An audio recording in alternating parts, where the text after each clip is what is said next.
Muy bien, vamos a comenzar entonces el estudio de esta mañana.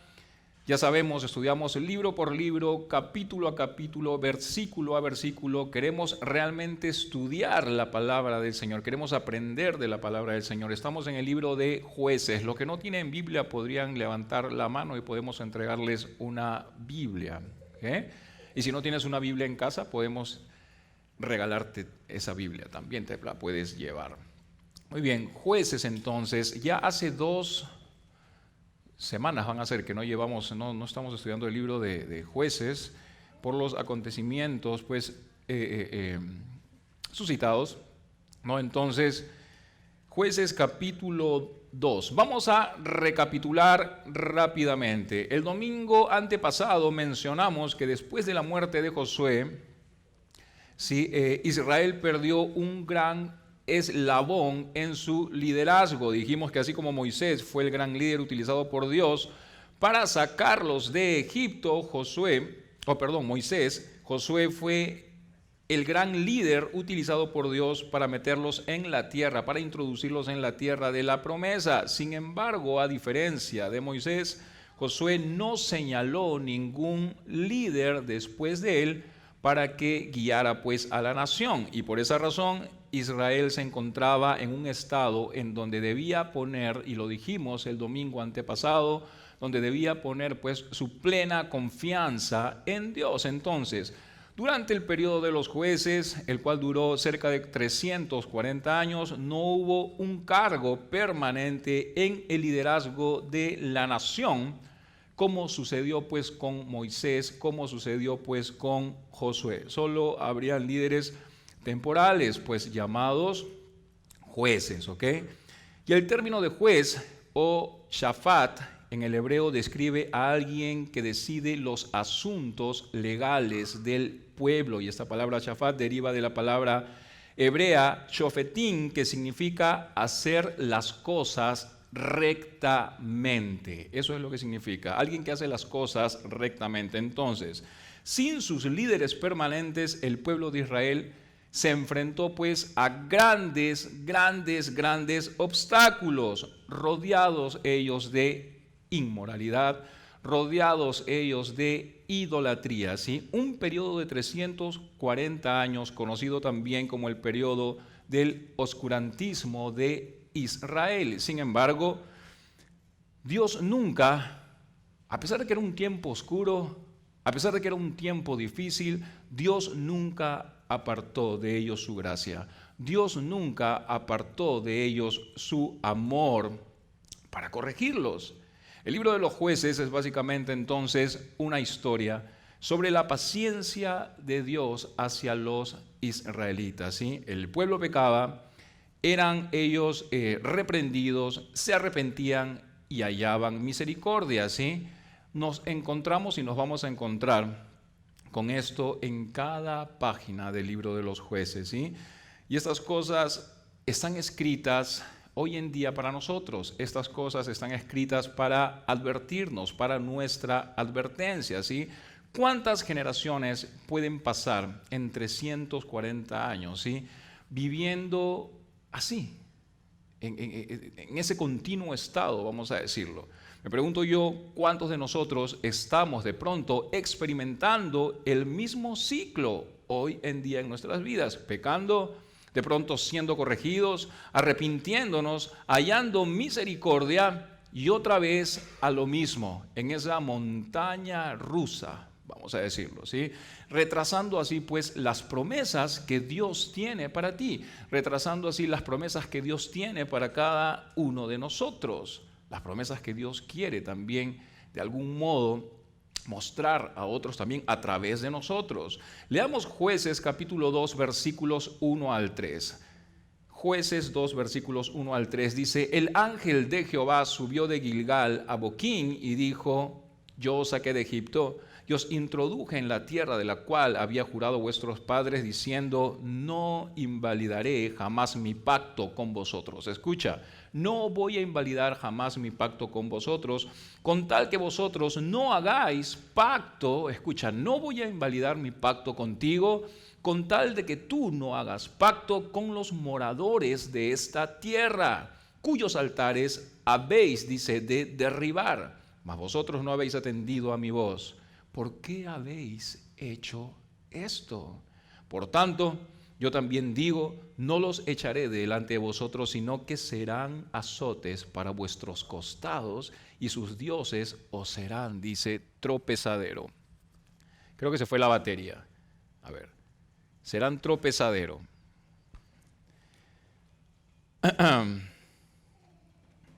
Entonces, existen opiniones diversas.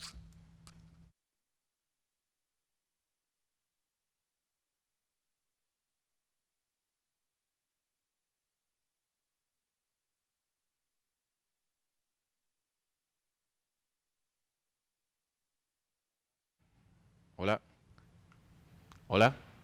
Ok, existen opiniones diversas sobre quién era realmente el ángel de Jehová mencionado en estos versos, ¿sí? Algunos piensan incluso que se trataría de Jesucristo mismo, ya que el ángel habla en primera persona aquí y se atribuye la liberación del pueblo de Dios, pues de Egipto, ¿sí? El punto principal y el patrón general de Dios es el de recordarnos siempre su gran amor, es el de recordarnos siempre su gran fidelidad. Las palabras aquí, no invalidaré jamás mi pacto con vosotros, nos recuerdan que aunque Israel, escucha bien, nunca vivió plenamente la parte que le tocaba vivir del pacto, Dios prometió que Él nunca, nunca, a pesar de cómo eran, a pesar de lo que eran, nunca olvidaría su pacto.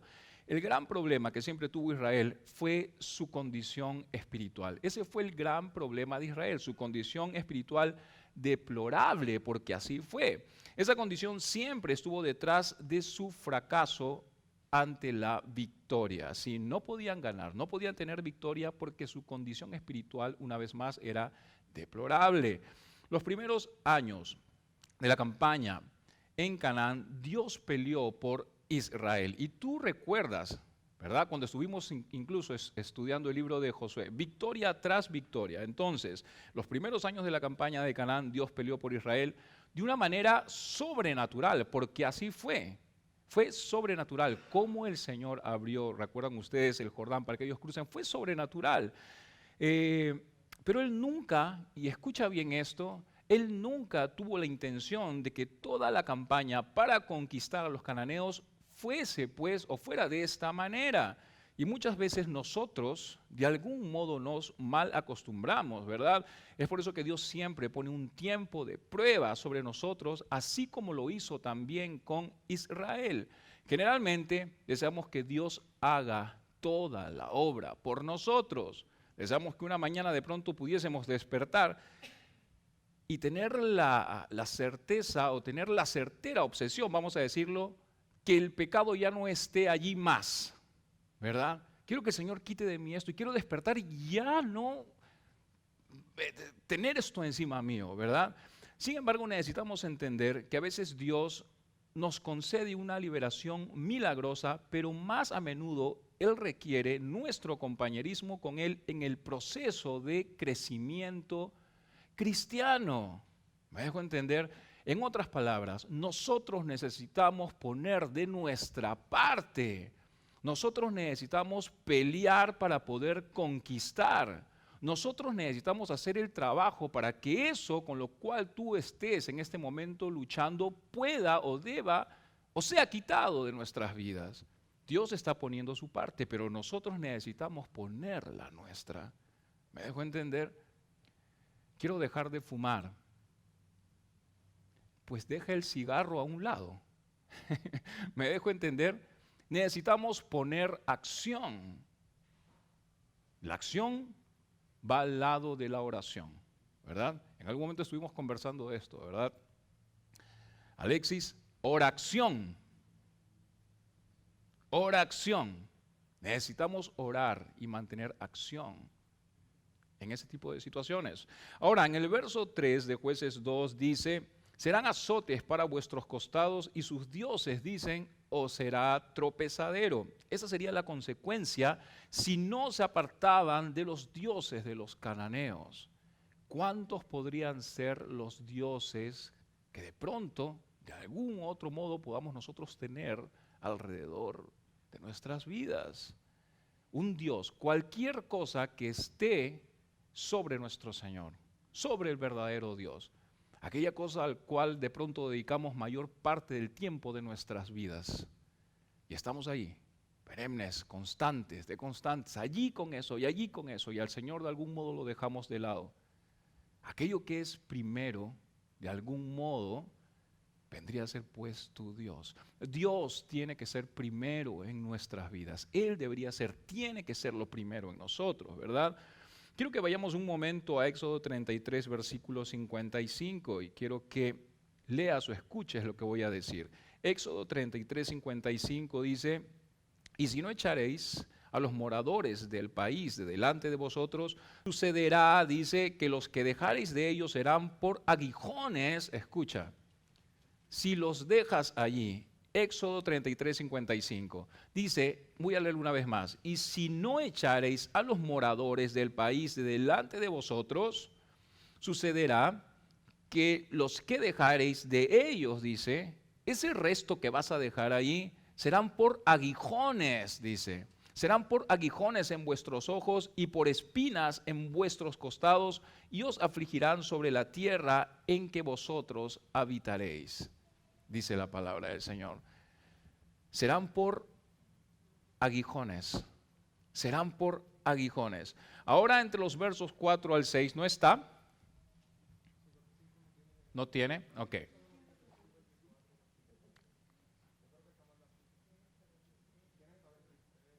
¿Estás atento, Alexis? Muy bien. El que lo encuentra, más adelante, ahorita lo encontramos, ¿ok? Al final le voy a dar la referencia, ¿ok? Podemos equivocarnos. Al final le damos la referencia, para que vean que aquí en la iglesia no enseñamos otra cosa que no es la Biblia, ¿ok?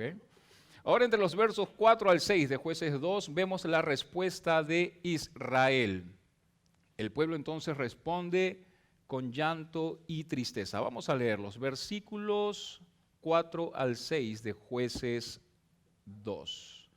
Dice, cuando el ángel de Jehová habló estas palabras, dice, a todos los hijos de Israel, el pueblo alzó su voz y lloró y llamaron el nombre de aquel lugar Boquín y ofrecieron allí sacrificios a Jehová porque ya Josué había, dice, despedido al pueblo y los hijos de Israel se habían ido cada uno a su heredad, dice, para poseerla, ¿no?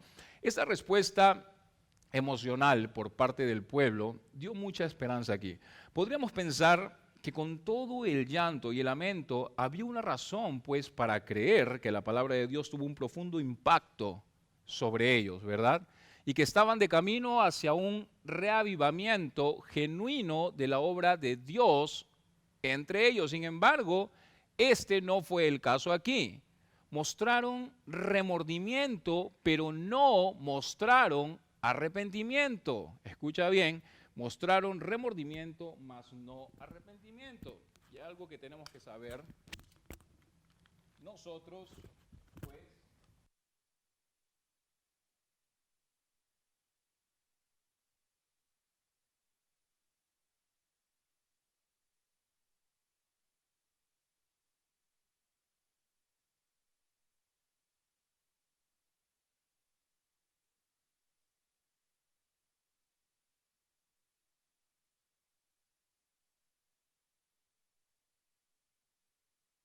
no necesariamente en el llanto. Podemos lamentarnos pues sobre las consecuencias de nuestro pecado sin lamentarnos hacia el pecado, ¿verdad? Sobre sí. ¿Me dejo entender? Entonces debemos saber que uno puede llorar y mostrar un arrepentimiento externo sin nunca arrepentirse interiormente. Y por esa razón el Señor retó a Israel en Joel 2.13. A ver, síganme con la lectura, por favor. Joel 2.13. Espero haberlo anotado bien esta vez. Números. Gracias, Luis. Números, no era Éxodo, números, ¿ok? Eso, muy bien. Estamos todos atentos. Joel 2.13 entonces dice, rasgad, vuestro corazón y no vuestros vestidos, y convertíos a Jehová vuestro Dios, porque misericordioso es y clemente, tardo para la ira y grande en misericordia. Entonces, es bueno ver que las promesas y las personas, e incluso, o las personas, mejor dicho, lloran muchas veces verdaderamente por su pecado, me dejo entender. Sin embargo, hay algo que el predicador Charles Spurgeon escribió que llama mucho mi atención, y lo anoté aquí. Él escribió lo siguiente: la lágrima es la gota natural de la humedad y pronto se evapora, dijo. Lo mejor es el torrente interno del dolor dentro del alma, la cual deja dentro su marca indeleble. Dice, un grano de fe es mejor que un galón de lágrimas. Una gota de arrepentimiento genuino es más precioso que un torrente de lágrimas, dijo Charles Spurgeon. Entre los versos 7 al 10 de Josué 2, vemos la nueva generación de Israel aquí. Vamos a leerlos. Dice, versículos 7 al 10 de de Jueces 2, y el pueblo había servido a Jehová todo el tiempo de Josué y todo el tiempo de los ancianos que sobrevivieron a Josué, los cuales habían visto todas las grandes obras de Jehová que él había hecho por Israel. Pero murió Josué, hijo de Nun, siervo de Jehová, siendo de 110 años, dice, ¿verdad? 110 años, y lo sepultaron en su heredad en Timnat Sera, en el monte de Efraín, al norte del monte de Gaz. Y toda aquella generación también fue reunida a sus padres, y se levantó después de ellos otra generación que no conocía a Jehová ni la obra que él había hecho por Israel. Entonces, el legado de Josué fue visto durante su liderazgo. Josué fue uno de los grandes hombres de Dios en la historia, ¿sí? Se le menciona como siervo de Dios, y ese título era únicamente aplicado para los grandes hombres de Dios, como lo fue Josué, como lo fue Moisés, como lo fue David y muchos otros profetas valientes también. Dicen estos versos que después de ellos se levantó otra generación que no conocía a Jehová, ni la obra que él había hecho, dice, por Israel. Esa nueva generación no tenía una relación personal con Dios y no tenía una conciencia personal tampoco del poder de Dios. Escucharon de Dios, ¿sí? Habían escuchado de Dios como alguien que estaba de pronto relacionado, o que estuvo relacionado con sus padres, y quien había hecho grandes cosas en la generación de sus padres, pero ellos mismos nunca fueron testigos presenciales del poder de Dios a causa de muchas cosas, incluidas pues su necedad, su desobediencia y cuanto más. ¿Okay? Luego, entre los versos 11 al 13 vemos un resumen de la historia de Israel durante el tiempo de los jueces. Israel cae en idolatría. Vamos a leerlos. Dice: dejaron a Jehová, el Dios de sus padres, que los había sacado de la tierra de Egipto, y se fueron tras otros dioses, dice, los dioses de los pueblos que estaban en sus alrededores, a los cuales, dice, adoraron y provocaron a ira a Jehová, y dejaron a Jehová y adoraron a Baal y a Astarot, dice, ¿no? Se fueron entonces tras otros dioses. El ídolo cananeo Baal era esencialmente el dios del éxito por la agricultura, ¿sí? En la sociedad agrícola las personas servían a Baal porque querían un buen clima para tener cultivos, para tener rebaños abundantes. Querían pues ellos ser prósperos. Eso era lo que querían. ¿Okay? No estamos muy lejos, ¿verdad?, de la realidad hoy en día, ¿verdad? Mucho se clama y mucho se escucha de ello. Muchos, sin pensarlo, sin entenderlo, de algún modo están adorando a Baal también, pidiendo pues prosperidad únicamente en sus vidas. Era básicamente el dios de la riqueza personal. Así que dejaron a Jehová y comenzaron a adorar a Baal y a Astarot también. Y Astarot era la diosa del amor, era la diosa del sexo, de la fertilidad. Y esta falsa e inexistente, diosa, usualmente era honrada por medio de la práctica de rituales sexuales. Qué fuerte, ¿verdad? Qué difícil. Luego, entre los versos 14 al 15, vemos la ira de Dios sobre el pecado de idolatría. Dice, versículos 14 al 15, y se encendió contra Israel el furor de Jehová, el cual los entregó en manos, dice, de robadores que los despojaron y los vendió en manos de sus enemigos de alrededor, y no pudieron ya hacer frente a sus enemigos. Por donde quiera que salían, la mano de Jehová estaba contra ellos para mal, como Jehová había dicho y como Jehová se lo había jurado, y tuvieron, dice, gran aflicción. Esta respuesta por parte de Dios hacia la infidelidad de Israel, hacía que la infidelidad de Israel no fuese pues una sorpresa, vamos a decirlo así. Él específicamente había prometido que él haría esto en el pacto que hizo con Israel. Entendamos que servimos a Dios bajo los términos, todos nosotros servimos a Dios bajo los términos de un pacto diferente, un pacto mejor, como lo menciona Hebreos 8, versículo 6. Sin embargo, cuando nos olvidamos nosotros de Dios y no permanecemos en Cristo Jesús, las cosas siempre van a ir mal, y eso nosotros lo tenemos que tener por certeza. Pero no porque Dios haya puesto de pronto activamente su mano en contra de nosotros, no. Cuando no permanecemos en Jesús y las cosas resultan mal para nosotros, es simplemente porque nuestras acciones siempre van a tener consecuencias. Y cosechamos pues nosotros el fruto amargo de no permanecer nosotros mismos en el amor de Dios. Así que hubo consecuencias para ellos, como también podrían haber consecuencias para nosotros si es que nos alejamos del Señor y somos desobedientes. Ellos fueron entregados en manos de robadores que los despojaron. Así que hay que tener cuidado en caer en manos de los robadores que muchas veces nos despojan. ¿De cuánto, verdad? De tantas cosas, ¿verdad? El propósito de todo esto fue para que cuando Israel tuviera gran aflicción, ellos volvieran sus corazones hacia Jehová. Recuerda que la meta de Dios no era el castigo, sino el arrepentimiento. Jueces 2, versículos 16 al 19, dice lo siguiente. Jueces 2, 16 al 19. Y Jehová levantó jueces, dice, que los librasen de mano de los que les despojaban, pero tampoco oyeron a sus jueces, sino que fueron tras dioses ajenos a los cuales adoraron. Se apartaron pronto del camino en que anduvieron sus padres, obedeciendo, dice, a los mandamientos de Jehová. Ellos no hicieron así. Y cuando Jehová les levantaba jueces, Jehová estaba con el juez y los libraba de la mano de los enemigos todo el tiempo de aquel juez, porque Jehová era movido a misericordia por sus gemidos a causa de los que los oprimían y afligían.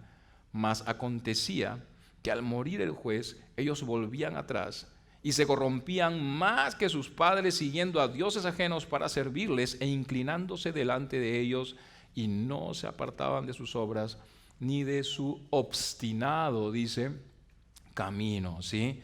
Y debido al gran amor por su pueblo, entonces Dios levantó jueces para rescatar a Israel de sus calamidades, pero tampoco una vez más oyeron ellos o escucharon a los jueces y fueron una vez más tras dioses ajenos.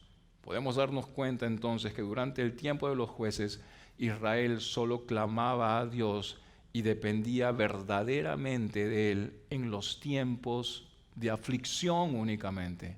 En los tiempos en los que ellos de pronto sentían algún tipo de emergencia. En ese momento únicamente ellos clamaban a Dios. Y a pesar de eso, cuando ellos clamaban a Dios, no tenían a un Dios que se tapaba los oídos, ¿verdad? Él contestaba con misericordia y con fidelidad.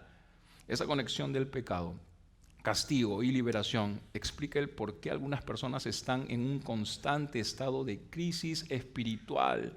Hoy en día hay que entender que el deseo de Dios es que nosotros estemos en una relación constante con Él, que seamos dependientes en Él.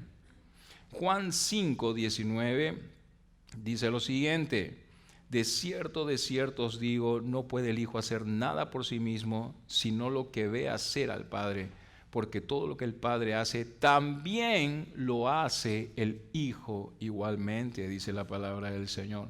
¿Hacemos realmente lo que el Padre hace? Somos ejemplo, somos luz, somos sal. Dice el verso 19 de Jueces 2, mas acontecía que al morir el juez, ellos volvían, dice, atrás y se corrompían más aún que sus padres. El patrón de servidumbre, liberación y bendición seguido por pecado es un hecho desalentador en muchas vidas cristianas hoy en día. Sí, muchos viven de esta manera, en ese ciclo de nunca acabar, porque es un ciclo de nunca acabar.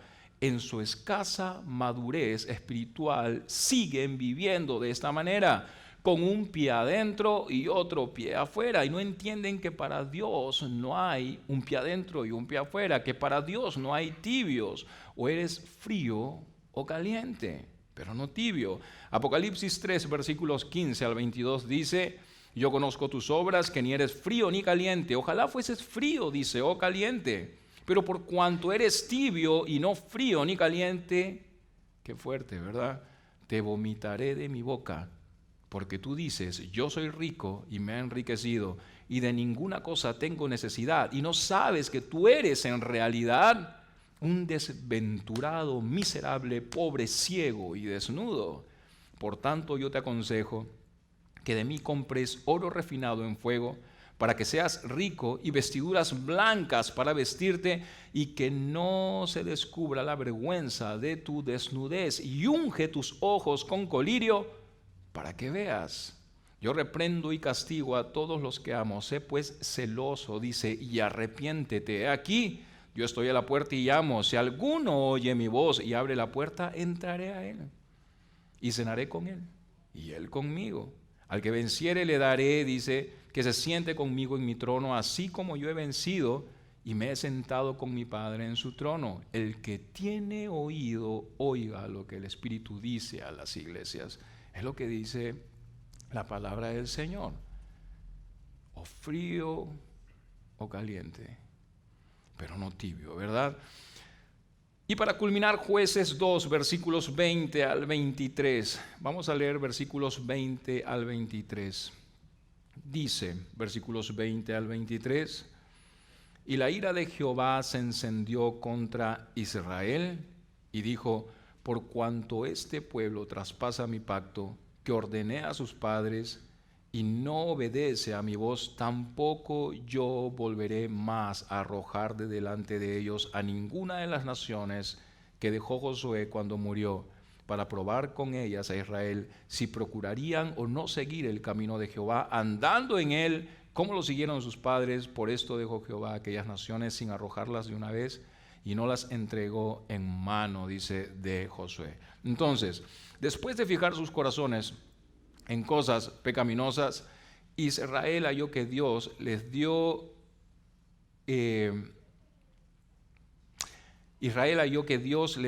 lo que sus corazones pecaminosos deseaban, vamos a decirlo así, ¿sí? Esto de algún modo nos ilustra el gran peligro de fijar nuestros corazones en las cosas pecaminosas. Podemos llegar al punto en el que Dios pueda permitirnos tenerlas, ¿ok? Y solo tenemos que saber que estas cosas, lo único que van a traer a nuestra vida es pecado, servidumbre y dolor. El pecado, y tú tienes que saberlo bien, siempre va a cobrar su parte. El pecado siempre va a cobrar su parte, y las consecuencias tienen como fin destruir tu vida y la vida de los que amas alrededor tuyo. ¿Sí? Entonces es nuestra decisión. O quieres ser libre o quieres sufrir el resto de tu vida. Es tu decisión. Quizá de pronto esta mañana estés así, ahí, en la cumbre, a un pie de hacer algo desastroso.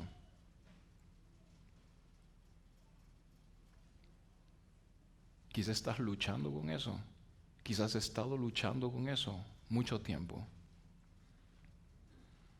El Señor te quiere librar de ello. El Señor te quiere liberar de esa opresión. El Señor te quiere liberar de esa esclavitud. El Señor quiere evitar el dolor en tu vida. Dios quiere evitarte dolor, pero va a depender de ti. Si quieres tomar las promesas del Señor o quieres tomar las promesas del pecado y el mundo. Es nuestra decisión. Dios es todo un caballero. El Señor es todo un caballero. Tú vas a tener que decidir. Vamos a orar. Vamos a pedirle al Señor que nos fortalezca, que nos ayude. Si hay alguien que tiene que pararse aquí, yo te digo con franqueza, yo soy el primero. Todos nosotros luchamos de constante con tantas cosas, ¿verdad? Así que si quieres ponerte de pie para orar juntamente conmigo,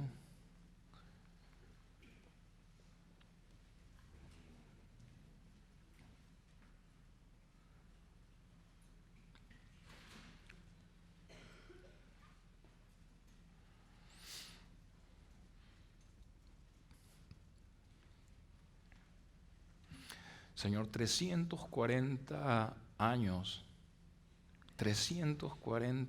años, Señor, tanto tiempo. Señor, el pueblo de Israel, caminando, Señor, 40 años por el desierto, Dios mío. Como lo hemos repetido muchas veces aquí, Señor, cuando la tierra prometida estaba 7 días, dando vueltas por el desierto, 40 años. Yo te quiero pedir, Señor, que nos ayudes, te quiero pedir, Señor, que nos liberes de ese estado, Señor, si es que nosotros nos encontramos así hoy. Señor, vivimos en un lugar con tanto que nos ofrece. Hay muchos dioses en este lugar, Señor.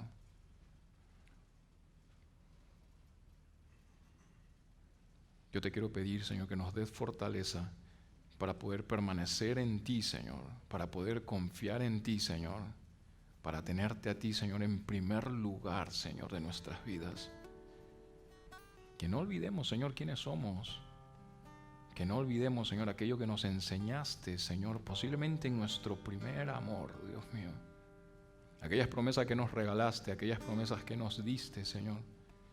Por muchas veces caer en ese afán constante, Señor, que a veces, incluso, Señor, hasta posiblemente nos olvidamos, Señor, quiénes somos. Y en algún momento, Señor, nos hemos dado cuenta, Señor, nos damos cuenta, Señor, que quizá hemos cambiado, Señor, que quizá te hemos olvidado, Señor. Perdónanos. Perdónanos, Señor, porque no somos merecedores de tu favor.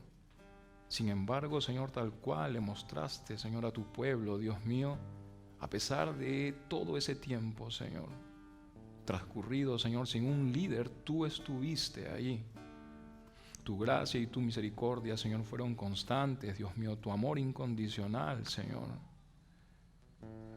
Realmente, Señor, cumples tus promesas, eres bueno, Señor. Te queremos pedir esta mañana, Dios mío, que nos liberes de algún estado, Señor, opresivo que podamos tener, Señor, sobre nosotros. Queremos, Señor, ver luz, queremos verte a ti, Señor, queremos comenzar de nuevo, Dios mío. Necesitamos, Señor, de tu fortaleza. Necesitamos, Señor, la llenura de tu Espíritu, Señor, para poder lograr, Señor, nuestro objetivo, Dios mío. Contigo, Señor, no somos vencedores, somos más que vencedores. Señor, ninguna tentación, Señor, ninguna dificultad, desánimo, lo que sea, Señor, va a poder, Señor, tumbarnos si nosotros estamos bien parados en la roca, Dios, porque tú eres nuestro Dios, grande, fuerte, misericordioso, temible, Jehová de los ejércitos, El mismo Dios que tenía a Abraham, el mismo Dios que tenía a Moisés, el mismo Dios de David, de Josué, el mismo Dios de los patriarcas, el mismo Dios de los apóstoles, de los discípulos, de los guerreros en fe. Ese mismo Dios lo tenemos nosotros, no hay ninguna diferencia. Señor, fortalécenos, enséñanos a creer, Señor, verdad. Si nos trajiste, Señor, aquí, es por algo más allá, Señor, de lo que nuestra mente, Señor, pueda resolver o pensar en este momento, Dios. Si dejamos de pensar en nosotros mismos, vamos a entender el verdadero propósito del por qué nos trajiste aquí. Yo te quiero pedir eso, Dios, que dejemos de pensar en nosotros mismos, que pensemos en ti, que pensemos en el prójimo, que pensemos, Señor, en la labor que ha sido encomendada, Señor, para nosotros, Señor, en nosotros, Señor, esa misión de llevar tu palabra hasta los confines de la tierra. Y hoy tenemos la oportunidad de hacerlo. Muchos de nosotros fuera de nuestros lugares, de nuestros países. Aquí en este lugar, Señor, gente de distintos sitios. Y aquí estamos, Dios mío. Que no olvidemos, Señor, de dónde nos sacaste, que no olvidemos, Señor, quiénes somos, Dios mío. E incluso, Señor, todo lo que podamos, Señor, poseer, Señor, te pertenece a ti. Bendición tras bendición, Señor. Siempre tu mano, Señor, envuelta, Señor, involucrada en todo eso, Dios mío. Levántanos, Señor. Levántanos, Dios mío, te lo pedimos esta mañana. Todos te necesitamos. No hay quien diga, no te necesito. Todos te necesitamos. Necesitamos de tu fortaleza, Señor. Yo te necesito, Señor. Por eso me tienes aquí atrapado, Señor, detrás de este púlpito, Dios mío. Un esclavo, un dulos. Yo te necesito, Señor. Por eso estoy aquí. Quizá porque soy el peor entre todos, Dios mío, pero aquí me tienes. Aquí me tienes, Señor. Gracias, Señor, por haber puesto, Señor, esas cadenas, Señor, entre mi persona y tu palabra, Dios mío. Porque lo necesito en mi vida, Señor. Levántanos, Señor, fortalécenos, anímanos. Si estamos aquí esta mañana, Señor, es por algo, Dios. Tu presencia, Señor, y tu Espíritu Santo, Dios mío, trayéndonos aquí. Y hoy estamos frente a ti, Señor, en tu presencia. Aquí estamos, Señor. Transfórmanos, Señor. Con Cristo estoy juntamente crucificado y ya no vivo yo más, sino es Cristo quien vive en mí. Que no olvidemos eso, Dios. Nos lo repetiste tantas veces. Queremos ser cristianos de verdad, no plásticos. Queremos ser cristianos de verdad. Te lo pedimos de todo corazón, Cristo Jesús. Y con ese corazón, Señor, y convencidos de esa verdad, Señor, queremos alabarte, queremos glorificarte, queremos reverenciar tu nombre, Señor, porque eres bueno, Dios mío. En tu nombre, Cristo Jesús. Amén.